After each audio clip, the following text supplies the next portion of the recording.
Hey, what is up guys? It's been a while since I last made a deck profile. I think about 3 or 4 months now, maybe even 5. So definitely very exciting to actually get back to it. I hope you guys actually enjoyed that particular intro I made. It was definitely a very hard one because it took me about over an hour to actually make that. But yeah, it's just something I wanted to try out, so hopefully you guys enjoyed. But as you know by the title, we're doing a Krawler deck profile, so this is going to be updated to the recent ban list, so this is going to be very exciting to see how things go out. So without further ado, let's not waste any time and let's get started. So to begin, we're playing 2 copies here of Deus Ex Krawler, definitely one of the best boss monsters for any deck really, because it just simply negates everything on the board aside from your stuff. So definitely really nice, definitely a suitable boss monster for Crawlers, very suitable effect, and considering this particular format with less back row, I think there's less need to worry about your opponents actually negating your effects, unless of course they have their own monster effects, but even then, that's not really a big concern.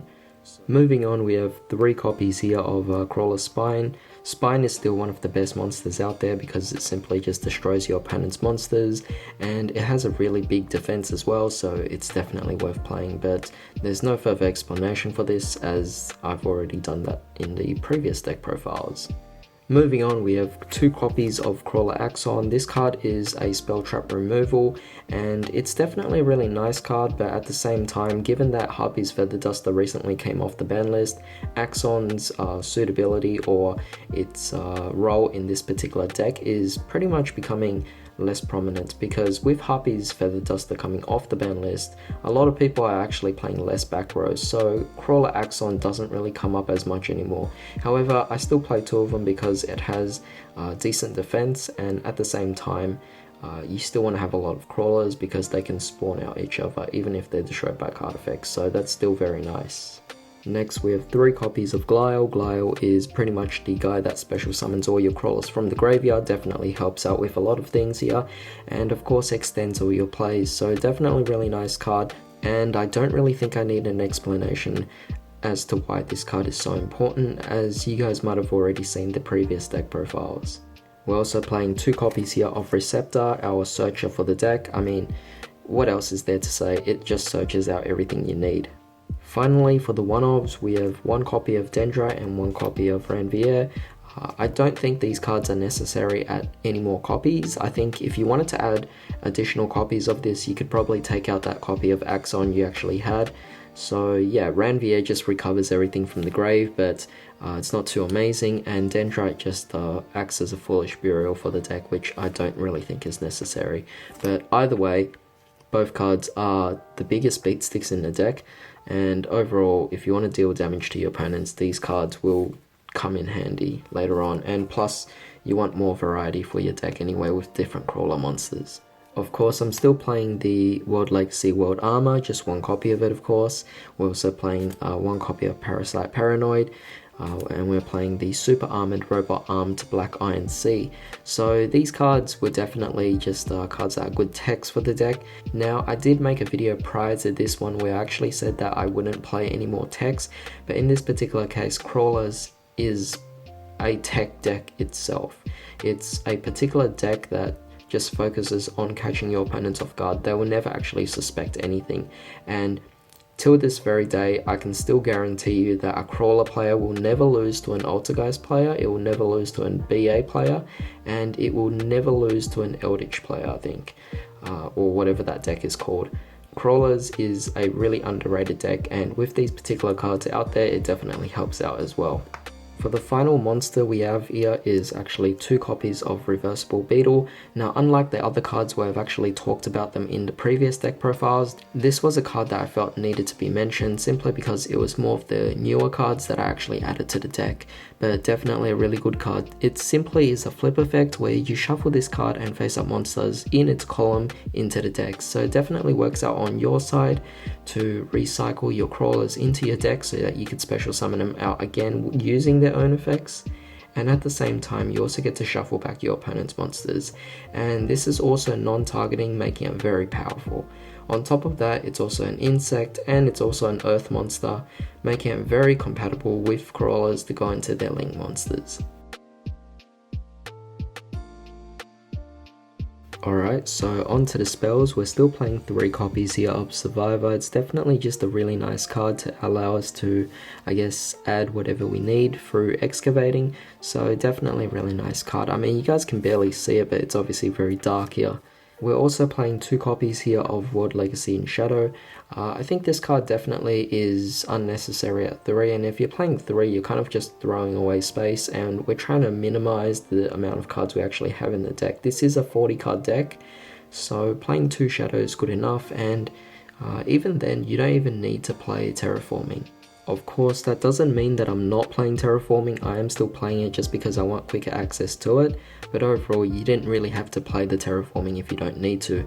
That being said, Terraforming is at 1 and it kind of acts as that 3rd copy of the World Legacy in Shadow, but at the same time you don't want to have 3 copies of World Legacy in Shadow in hand, so it's more of like the quick access that you need. And yeah, it kind of is nice that it's now at 1 because you don't have to think about adding in a 2nd copy or a 3rd copy. However, to continue with that particular theme, we are also playing 1 copy here of Caught by the Grave and 1 copy of Mind Control. Both cards are also limited, and it's quite unfortunate, but you know, we can't really do anything about it. So for the time being, I'm still going to be playing both these cards. I still think they're very amazing, and they definitely help out a lot with this particular deck.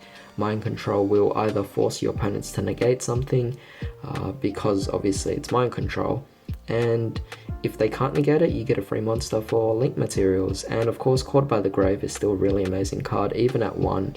Hopefully it will come back off the ban list, but for the time being, we'll just endure what we can.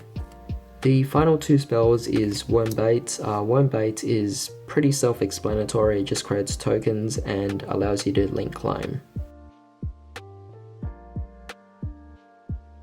Alright, so onto the traps. You might think I'm crazy, but I'm playing 3 copies of World Legacy Sorrow. It is a counter trap, so it's very powerful anyway, and the only way to really stop it is with another counter trap. So with that being said, I also don't think that people are playing too many counter traps anyway, or traps in general, simply because Harpy's Feather Duster is now a thing, together combined with MST and also Twin Twisters, and also other back row removal, maybe like Cosmic Cyclone as well.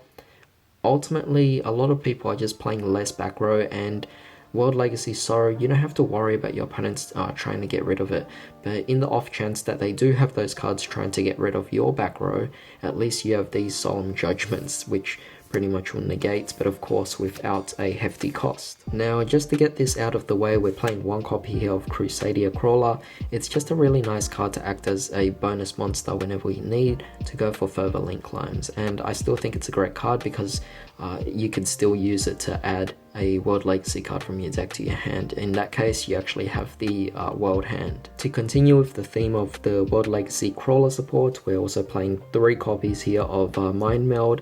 I don't know if you guys might think I'm crazy for actually playing this, but I do think that this card is absolutely amazing.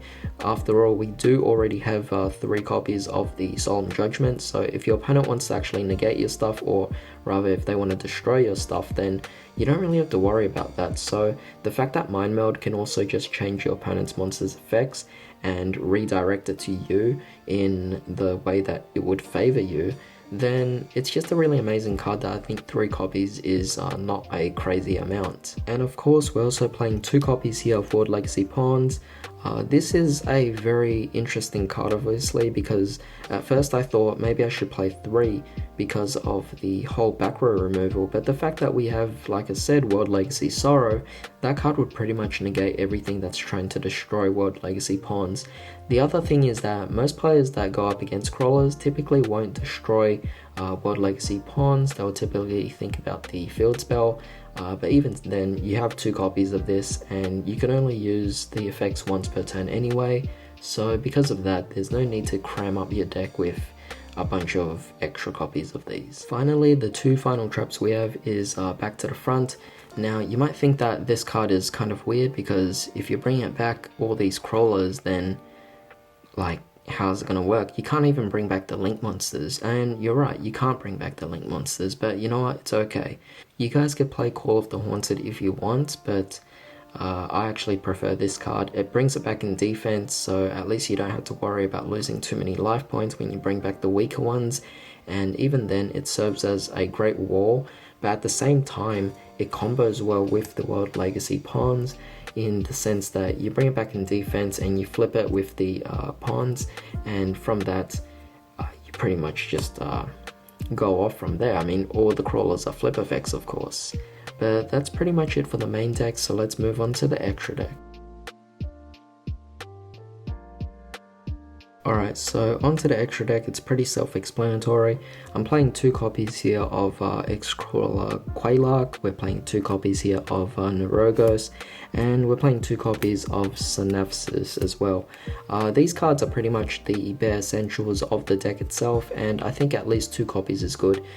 You don't really end up going in to a 3rd copy, so I felt that was unnecessary, and the space could be better suited to going into a lot of other extra deck cards instead. Alright, so for the next cards, they might seem a bit random, but they do work here given that crawlers can actually co-link. So with that being said, Nightmare Griffin is definitely a really amazing card. We're playing Seraphim Papillon.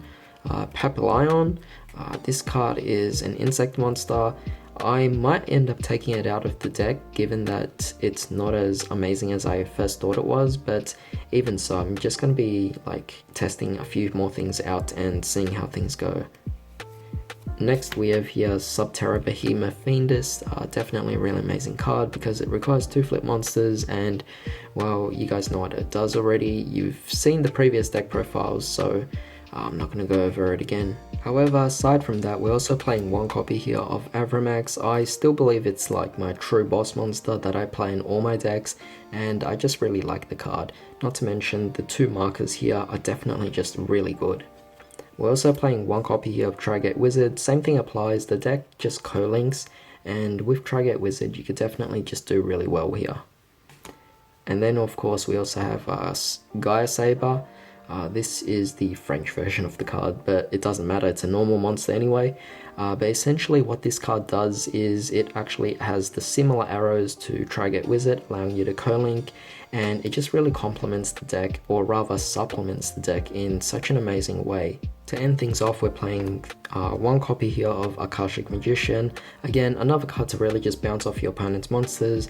Otherwise, you could also play here Underclock Taker, which just sets a really easy arrow to point down, allowing you to go for some co-linking. But of course, we're also playing 1 copy of Mrs. Radiant. It's an earth monster, and it's just really easy to go into.